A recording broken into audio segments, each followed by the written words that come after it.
As we've heard in recent days, the Japan earthquake was one of the most severe in history. So why has it happened now? And what relationship does it have to two other major earthquakes we've seen since February last year, one in Chile and the other in New Zealand?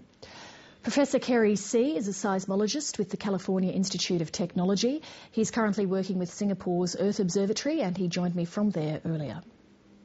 Professor, the last time Japan had an earthquake of this magnitude was more than 1,000 years ago. Why has it happened again now? This particular earthquake, as you said, seems to have repeated an event that happened in 879 AD. Why it hasn't happened more frequently is the real question here. The Pacific plate is converging upon Japan at about 8 centimeters per year, and you would expect to have an earthquake like this with 15 meters or so of slip on the megathrust far more frequently than every 1,000 years. So that's the real question. Why not more often? Why is that Pacific plate converging on Japan? It's basically part of the plate tectonic drama. The Earth is composed of several large plates, the biggest of which is the Pacific, and the convection or upwelling in the mantle beneath the crust causes those plates to move against one another. So in the case of Northwest Pacific, the Northwest Pacific plate is going down beneath Japan, Kamchatka, Alaska, and it produces these giant earthquakes occasionally. Is there a connection between this earthquake and the other major earthquakes we've seen over the past year or so in New Zealand and Chile? There's a connection in the sense that the Earth's crust, the Earth's lithosphere, is a very active, dynamic place because of the motion of the plates. Generally, we answer that question, we scientists answer that question with, well, it's random. There's no real connection except in time. But of course, since 2004, since the great magnitude 9.15 in Aceh and the Andamans, there has been a flurry of very large earthquakes. So we've had now 5 earthquakes between 8.4 and 8.9, this one being the biggest of those, second only to the 9.15 that occurred in Sumatra in 2004.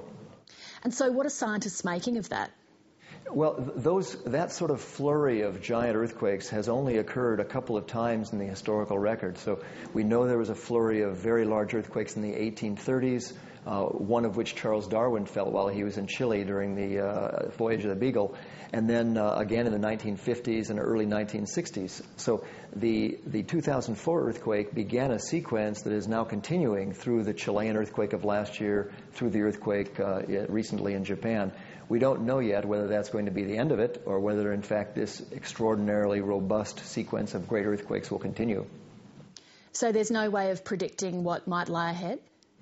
Well, we can't predict the details of when a particular 8.4 or 8.7 or 9.2 or, in the case of Christchurch, a 6.3 will occur. But we can say that there will be aftershocks to both the earthquakes that occurred last year in Chile, the earthquakes that occurred in Christchurch, and the earthquake that occurred here in Japan. So, for example, after the Aceh earthquake in 2004, we've had 50 earthquakes between magnitude 6 and 6.7 in Sumatra. We've had 7 between or greater than 7.5. So we can say something about the numbers of aftershocks that will occur in that region of Japan. We also have some long-range forecasts of great earthquakes.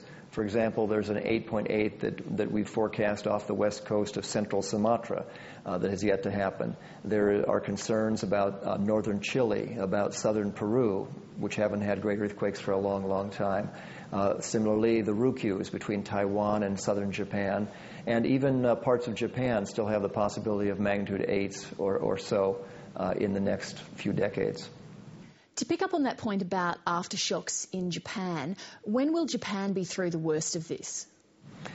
Aftershocks for an earthquake like this can go on for years with diminishing frequency. Now, in the case of Japan, I would guess that there will be at least 30 earthquakes in the range of 6 to 7.5, and there'll be a handful of earthquakes probably in the 7.5 and higher range. Exactly how many, we don't know, but already Japanese scientists are getting some idea of what the frequencies will be. They just can't predict exactly where or when any particular aftershock will occur.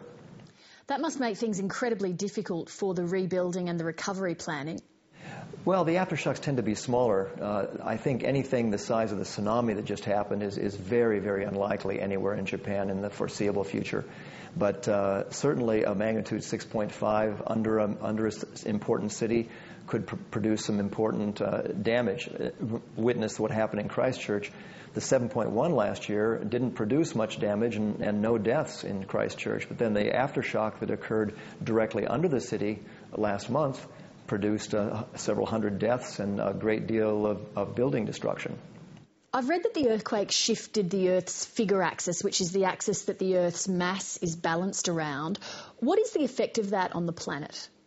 Well, the effect is actually more curious than anything tangible for humans.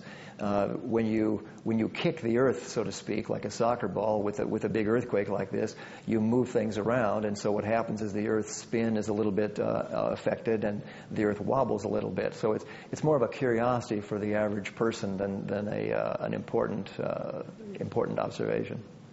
Professor Sieh, thank you. Sure, you're welcome.